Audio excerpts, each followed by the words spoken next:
नमस्कार। आज हम एक ऐसी खबर पर बात करने वाले हैं जिसने काफ़ी लोगों को चौंकाया है। अमेरिका ने अपने H-1B वीज़ा की फ़ीस अचानक बहुत ज़्यादा बढ़ा दी है। जी हाँ, नमस्कार। और ये वाकई एक बड़ा कदम है।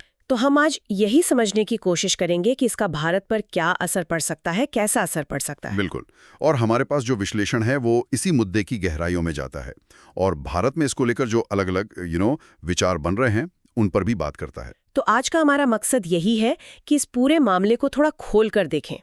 शॉर्ट टर्म में यानी अभी और लॉन्ग टर्म में यानी आगे चलकर भारत पर इसका क्या प्रभाव हो सकता है। और ये सवाल भी कि क्या ये भारत के लिए कोई छिपा हुआ अवसर है या फिर एक संकट। हाँ बिल्कुल। चलिए इसी सवाल के साथ शुरू करते हैं। सबसे पहले हुआ क्या है असल में। देखिए, अमेरिका ने जो H-1B वीज़ा है उसकी फीस में बहुत बड़ी बढ़ोतरी की है, मतलब चौंकाने वाली। ये वो वीज़ा है जो हाई स्किल्ड विदेशी प्रोफेशनल्स को मिलता है जिनके पास कोई खास डिग्री या योग्यता हो। और ये बढ़ोतरी है कितनी बड़ी? मुझे सुनने में आया कि पहले शायद $1000 के करीब थी। हाँ, पहले करीब $1000, मतलब लगभग 80,000 रुपए के आसपास।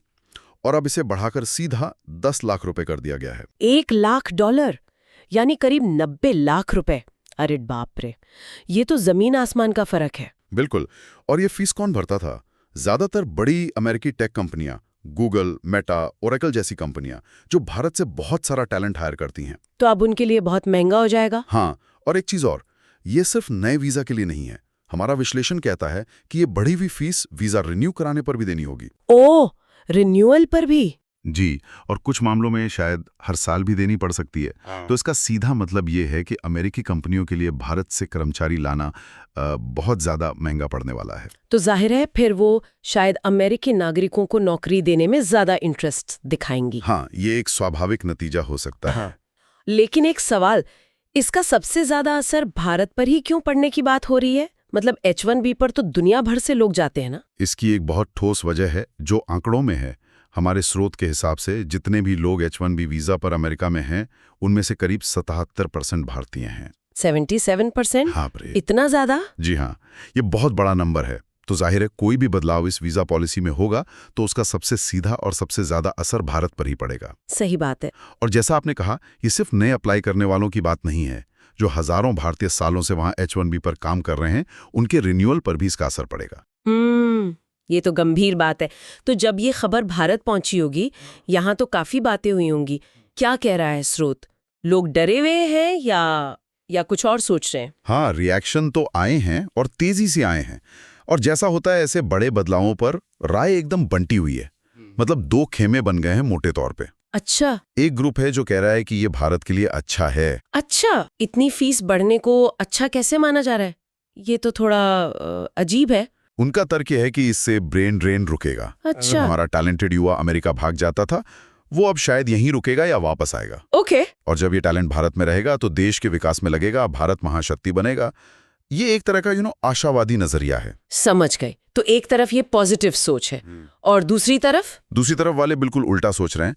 वो कह रहे हैं कि ये भारत के लिए बहुत बुरी खबर है। क्यों? उनका क्या तर्क है? बल्कि इससे भारत में नौकरियों का संकट और बढ़ेगा। ओह। हाँ, मतलब अर्थव्यवस्था पर, जॉब मार्केट पर बुरा असर पड़ेगा, कंपटीशन बढ़ेगा, शायद सैलरी कम हो जाएगी, बेरोजगारी बढ़ सकती है।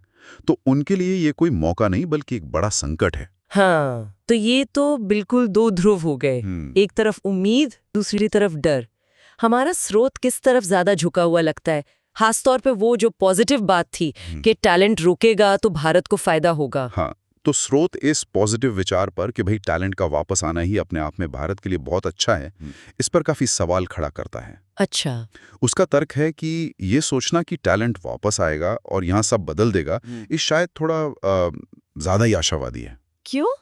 मतलब क्या कमी है? कमी है उस इकोसिस्टम की, उस माहौल की।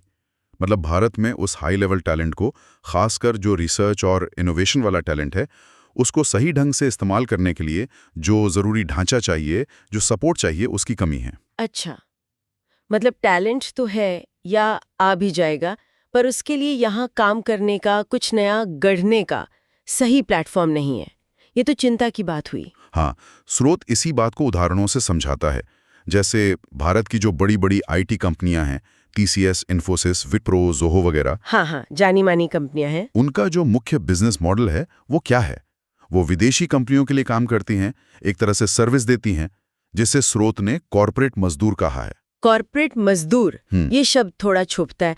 मतलब हम सिर्फ दूसरों के लिए काम करने वाले हैं, नया कुछ नहीं बना रहे। विश्लेषण कुछ इसी तरफ इशारा कर रहा है।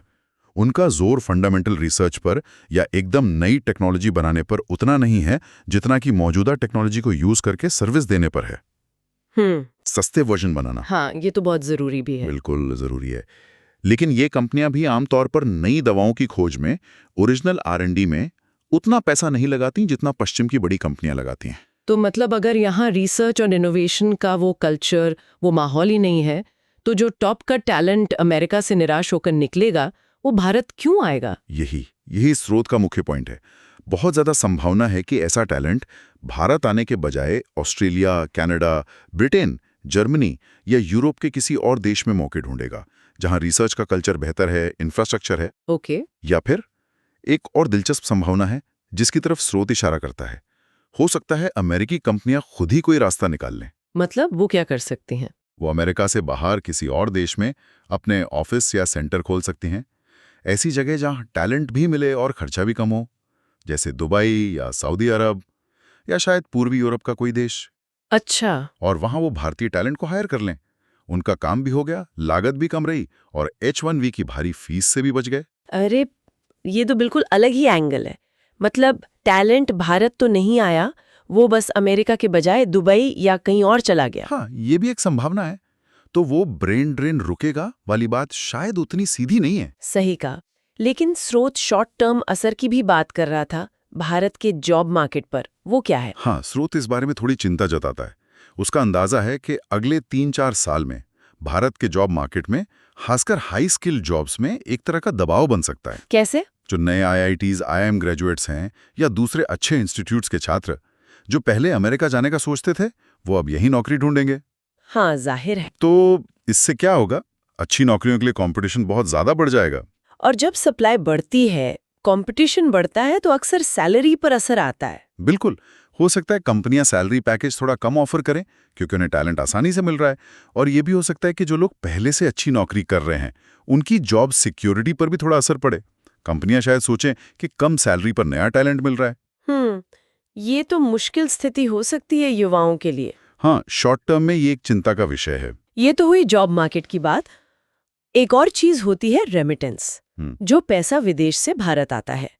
H1B वाले तो काफी पैसा भेजते होंगे भारत। हाँ, ये एक और बहुत अहम पहलू है।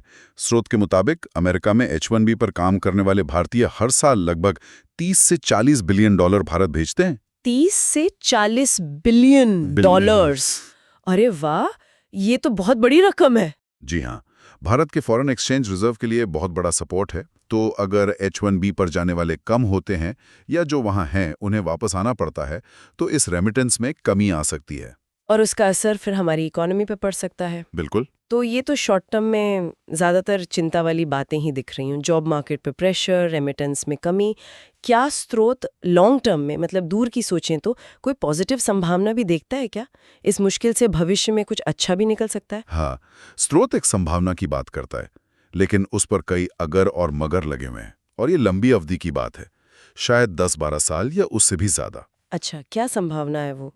संभावना ये है कि जो हाई एंड टैलेंट है, मतलब जो सच में कुछ नया इनोवेटिव करना चाहता था और अब वो अमेरिका नहीं जा पा रहा, तो वो शायद निराश होने के बजाय ये सोचे कि चलो भारत में ही कुछ करते हैं। मतलब यहीं स्टार्टअप शुरू करें या इनोवेशन पर काम करें? वहाँ कुछ ऐसा, वो यहाँ स्टार्टअप शुरू करने की कोशिश कर सकता है, नए आइडियाज पर काम कर सकता है। और ये भारत के लिए क्यों जरूरी होगा? हमारे यहाँ तो स्टार्टअप्स हैं ही। ये भारत के लिए बहुत ज्यादा जरूरी है, जैसा स्रोत कहता है। अगर भारत को सच में एक ग्लोबल इकोनॉमिक पावर बनना है, अमेरिका और चीन के लेवल पर आना है, तो उसे सिर्फ सर्विस देने वाले कॉर्पोरेट मजदूर मॉडल से आगे जाना होगा। उसे इनोवेशन बेस्ड इकोनॉमी बनना होगा। नई खोज, नई टेक्नोलॉजी, नए प्रोडक्ट्स बनाने वाली अर्थव्यवस्था। और ये काम कौन करेगा? यही टॉप टैलेंट करेगा, जिसमें रिस्क लेने का, कुछ नया बनाने का जज्बा हो। तो हो सकता है H1B का ये झटका कुछ लोगों को इस दिशा में धकेल दे। ये सुनने में तो अच्छा लग रहा है। मतलब एक तरह की मजबूरी जो इनोवेशन